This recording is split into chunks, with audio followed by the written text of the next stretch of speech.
What is going on, guys? Welcome to another episode of Skiddy Fishing. Today I'm live in my house using this terrible backdrop and terrible acoustics, so bear with me here. I'm doing the best I can with the limitations that I have. But I'm going to talk about my top 5 favorite flies that I've used specifically in the summer and autumn season. I'll do an episode about the winter months and the spring months, but I do think that summer and fall do coordinate pretty well with each other. And don't overwhelm yourself with the comment section or even just the specific flies in this video. Just pick something and go out and have fun. I'm not talking about, the Platte or the Arkansas or the Provo or the Salmon River or the Madison River. I'm talking about Tenkara specific waters, right? High mountain streams with good populations of trout that are constantly competing with each other and they're starving. They don't want to wait for Jimmy to take the fly and see if it's safe. No. That trout wants to beat Jimmy. He wants to grab that fly and dominate that spot. So there's a lot of competition in small creeks. And I do think that these 5 flies can be used in just about every state that house trout waters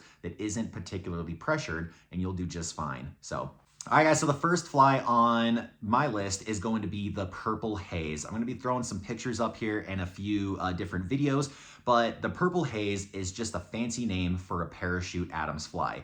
First off, this is what an Adams fly looks like, and this is what a parachute Adams looks like. There's a white indicator tip because historically for me, when I throw a fly into the water, I immediately can't see it. I'm like, where is that thing? So I like the parachute variants of an Adam fly because that white indicator is more or less for you as an angler. Now the purple haze is just a purple bodied parachute Adams. See the difference here? Now, you will maybe learn that purple is a common theme in this episode. There is a video that I watched recently this year that was how trout see colors, and I've learned that blue and violet colors are just staple. Trout can see them so well. I can't articulate that video, so I'll put it in the description below if you'd like to watch more about that. But again, don't overwhelm yourself with that concept. Just, still have fun with it. But I do think that there's something about the color purple specifically that trout just love. And the purple haze can really come in a lot of different sizes. You can get it really anywhere from a size 10 to a size 18. I don't really lean on 16s and 18s all that much. Really, my common theme in this episode is going to be a size 14. I throw a lot of size 14s. In fact, I think every fly in this episode is more or less a size 14. But if you want to do a size 10 and a 12, the fly might resemble a little bit more of your hopper. But more or less, I think the Adams fly just looks like a traditional fly. It really does. Like, it's the most staple fly probably in the entire Western fly fishing industry, but it probably really does kind of mimic that mayfly hatch just a little bit more, and that's probably what it's trying to resemble. But honestly, guys, I don't even overthink it. I throw this thing everywhere, and I have so much fun with it, and trout love it. The only downside to a dry fly is you constantly have to keep it dry. So I have to carry some additional products with me to really enjoy this one. I'll apply something called gink on it at first. It just gives it kind of like an oily subsurface to the fly, which keeps it water resistant. Not waterproof, but water resistant. After a fly comes up and takes it and brings it down and you're doing the tug of war and it's just saturating that fly inside the water, well, now, once you release that fish, you have to re-dry that fly. And that's where a product from like Loon Outdoors, like their Blue Ribbon, it's like a white powdery substance. It keeps you kind of shake it with the tippet and the fly inside the container, and it just dries it right off again. After so many fish that you catch, maybe 5 or 6, chances are you got to cut that fly off and tie a brand new dry one on to be the most effective, because I've learned that dry flies are not that enticing to fish when they're subsurface. So I really don't like to keep it super wet and just subsurface. I like to keep it on the surface at all times. And it's so fun to watch a trout come up and take a fly and just, take it down. So I find it insanely effective. In some ways, if I could choose one fly for the rest of my life, it probably would be the purple haze. But sometimes it's so effective that I'm constantly maintaining the fly and constantly trying to keep it dry. And maybe that's a good problem, but it is a problem, more or less. All right, guys, the next fly on my list is going to be the pheasant tail. If there is a fly that is universal to all 50 states, it's probably this fly right here. And it comes in a couple different variants. You can get it as a nymph. You can get it as a wet fly, meaning just subsurface. Or you can even get a Kebari version like from DRAGONtail Tenkara. Now, I'm not sponsored to say this, guys. I'm wearing a Say You Therapy shirt and a Rocky Mountain Tenkara hat, but I do have an affiliate link for DRAGONtail Tenkara, and their flies are awesome. They're a little bit big. Most of them are size 14s, but I use that fly literally everywhere. And let me just show you guys something real fast. This is my fly box for Cabari, okay? Notice most of these lines are filled except for this one right there. That is my Pheasant Tail Cabari slot. I gotta buy more right now. Otherwise, I love a lot of these other Cabaris, but that's the one I lean on the most. I had a buddy, Albert from Pennsylvania, who came out to do the Western Native Trout Challenge, and the very first thing he asked me was, do you guys use pheasant tails out here? And I was like, of course we do. And he's from Pennsylvania, so he leans on that for steelhead and native brook trout waters.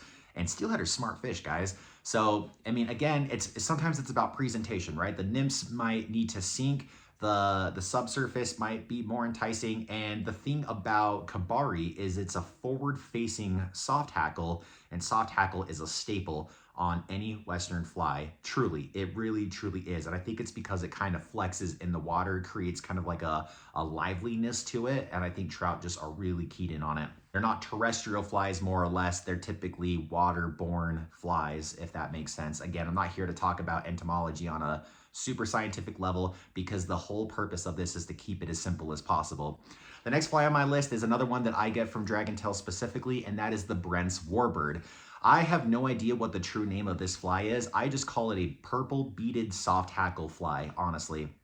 And so unlike the Cabari that we just mentioned, it's not forward facing, but it's more traditional, meaning that it faces back towards the hook. But more or less, it is a soft hackle pattern with a purple bead. Remember what we talked about. Purple is a strong color for trout, and the hackle is a strong pattern for trout. So it's like we've taken the first two things from the first two flies and we've just merged it into one super fly. Now, I will say that the dry fly and the Cabari are kind of universal to all Tenkara rods, meaning that you can use a 5.5 action full flex and you can go all the way up to a 7.3, maybe more faster tip flex, and present those just fine.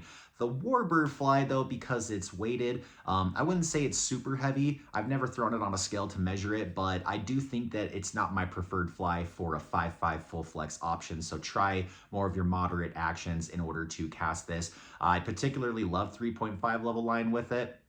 But again, it's just like if I'm fishing creeks that have some deeper pockets, maybe they're like shin deep for me, but that's pretty deep for some trout. It really is an effective pattern to use, and honestly, I've probably used it mostly this year compared to other flies. I don't know what it is about nymphing, but I got really into it in 2025. All right, guys, the next fly on this list is going to be the first terrestrial. I believe we're on fly number 4 now, and I like ant patterns. You know, a lot of people talk about hoppers, and hoppers are super effective and probably the largest and most fun flies that you're going to get away with on most Tenkara rods. But I like to do smaller flies personally. Ants come in all sorts of different assortments. You can get them in traditional thread wraps, kind of like the purple haze, meaning that it's just like a black body thread wrap on a hook. Sometimes you can get some indicator tips on it. The indicator tip may also kind of double down as a wing for a flying ant, but I also like the assassin ant pattern from DRAGOntail Tenkara, and I swear, guys, I'm not paid to say this, but again, they are literally in my box, and the reason why I like those is because they are a foam body. Foam is buoyant already enough as it is, so you don't have to use as much product to keep it dry.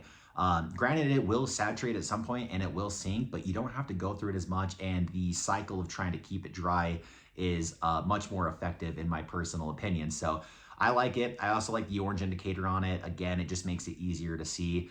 And I think ant patterns come in all sorts of different sizes, but typically the size 14 is probably one of the bigger sizes that you'll ever find in it. If you go to a traditional fly shop, chances are you're throwing 16s and 18s in there. All right, guys, and the last fly on my list is going to be the Oxford Wool Cabari.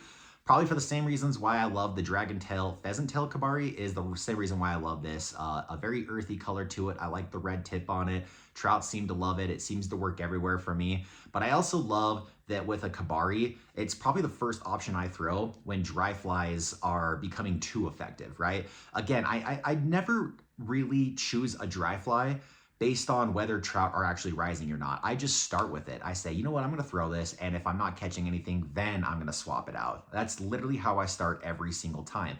The problem is I've had some cases where dry flies are so effective, it's just like maintaining the fly is just constant upkeep for me. So I'll cut it off and I'll throw a Cabari, and there you go. The more wet it is, the better it performs. So sometimes I'll use Cabaris on really, really fast days just because it's like a first world problem trying to keep a dry fly dry. So, but those are the top 5 flies that I use everywhere. And whether I leave Utah or stay in Utah, those are the 5 flies that will always come with me no matter what.